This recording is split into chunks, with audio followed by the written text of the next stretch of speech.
আসসালামু আলাইকুম everyone. Bangladeshi vlogger মিলির একটি নতুন পর্বে আপনাদের সবাইকে স্বাগতম জানাই। সবাই কেমন আছেন? আশা করছি খুব ভালো আছেন এবং সুস্থ আছেন। আলহামদুলিল্লাহ, আল্লাহর অশেষ রহমতে আমরাও ভালো আছি। দেশ এবং দেশের বাহির থেকে যে যেখান থেকে আমার এই ভিডিওটি দেখছেন সবাইকে জানাই অসংখ্য অসংখ্য ধন্যবাদ। ডেইলি রুটিন মানে মর্নিং রুটিন, তো সেই মর্নিং রুটিনটাই আপনাদের সাথে শেয়ার করছি।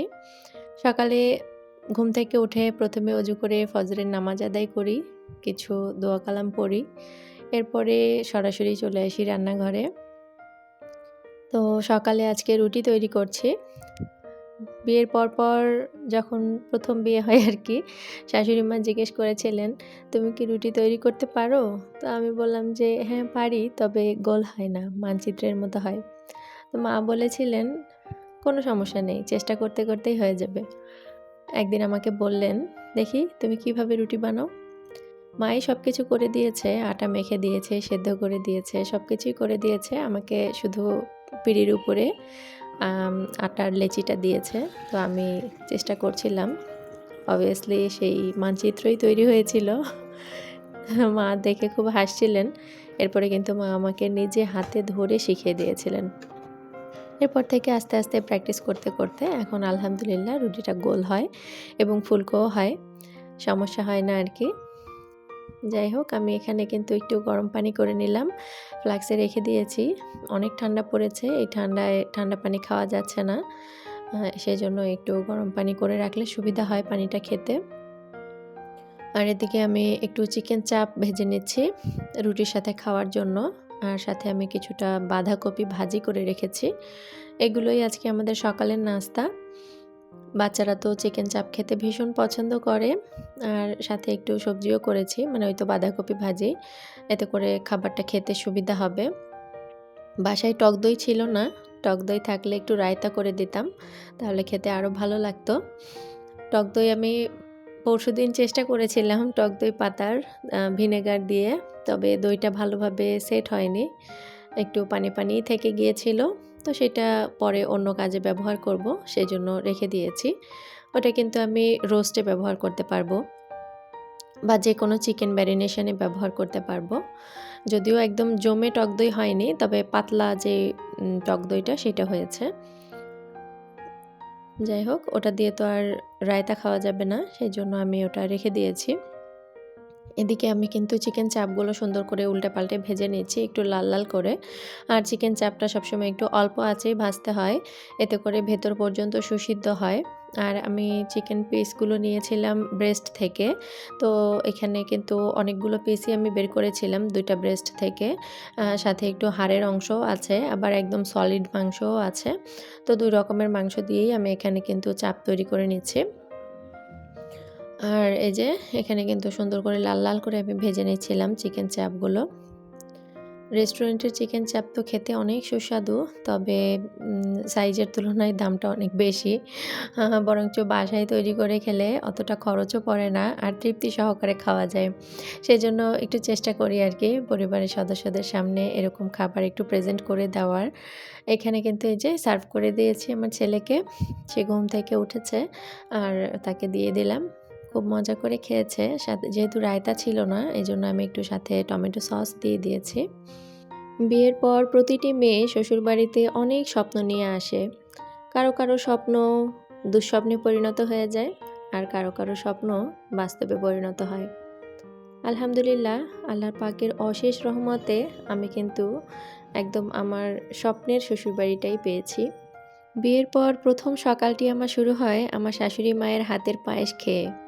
মা নিজে হাতে তার বৌমার জন্য পায়েস রান্না করেছিলেন এবং বাটিতে করে নিয়ে এসে নিজে হাতে আমাকে 2 চামচ খাইয়ে দিয়ে বলেছিলেন, এবার তুমি নিজে নিজে খাও, আমি নিজে হাতে তোমার জন্য তৈরি করেছি, পুরোটা তুমি খাবে।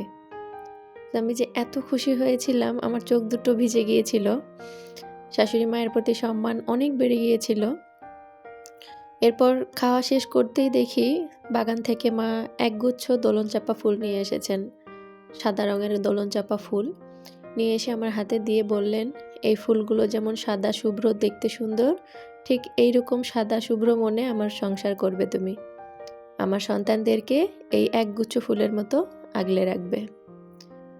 তখন আমি মাকে জড়িয়ে ধরে কেঁদে দিয়েছিলাম এবং বলেছিলাম, ইনশাল্লাহ আমি যতদিন বেঁচে আছি আপনার এই ভালোবাসা কখনোই ভুলব না এবং আপনার এই কথাগুলো অক্ষরে অক্ষরে পালন করব। আলহামদুলিল্লাহ, আল্লাহ আমার দোয়া কবুল করেছেন। এখনো পর্যন্ত আমি আমার শাশুড়ি মায়ের প্রতিটি সন্তানকে আপন করে বাঁচতে পছন্দ করি। সবাইকে আমি অনেক আপন করে নিয়েছি এবং তাদের কাছ থেকেও আমি প্রচুর ভালোবাসা পাই, যা আমি বলে শেষ করতে পারবো না একটি ভিডিওতে। আমার শাশুড়ি, ননদ, আমার চারজন ননদ আসলে আমার একদম বোনের জায়গায় আছেন। তাদেরকে আমি কখনোই বোনের বাইরে ননদ ভাবতে পারি না। বলতে হয় মুখে, তাই শুধু বলি, কিন্তু আসলে তারা আমার বড় বোনের মতো বড় বোন।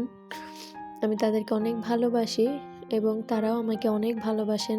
আমার একজন ভাসুর আছেন, যা আছেন, তারাও আমাকে প্রচুর স্নেহ করেন। আলহামদুলিল্লাহ, আল্লাহর কাছে অনেক অনেক শুকরিয়া জানাই আমি সবসময়। আপনারা সবাই দোয়া রাখবেন আমার জন্য, আমার পরিবারের জন্য, আমার শাশুড়ি মায়ের জন্য। আল্লাহ পাক যেন তাকে দীর্ঘ নেক হায়াত দান করেন। পারিবারিক যে শিক্ষাটা, ভালো শিক্ষাটা সন্তানদেরকে যখন দেওয়া হয় তারা কিন্তু খারাপ হতে পারে না। সেটা আমি আমার শ্বশুরবাড়ি দেখেই বুঝতে পারি। মায়ের মন মানসিকতা অনেক ভালো। তিনি তার সন্তানদেরকে সুশিক্ষা দিয়েছেন বলেই আজ আমি এত সুন্দরভাবে সংসার করতে পারছি। আল্লাহ পাকের কাছে কোটি কোটি শুকরিয়া। শাশুড়ি মারা সবসময় দজ্জাল হন না। শাশুড়ি মারা মাও হতে পারেন, সেটার প্রমাণ আমি। আমার শাশুড়ি মা আমার মা, তাকে আমি মা বলে ডাকতেই পছন্দ করি। আর আমার ভালো লাগে, তাকে আমি অনেক শ্রদ্ধা করি এবং মন থেকে তার জন্য সবসময় দোয়া করি আল্লাহ পাক যেন তাকে দীর্ঘ নেক হায়াত দান করেন। আপনাদের সাথে তো অনেক গল্প করে ফেললাম, ইমোশনাল হয়ে গেছি। সবাই প্লিজ ক্ষমা সুন্দর দৃষ্টিতে দেখবেন।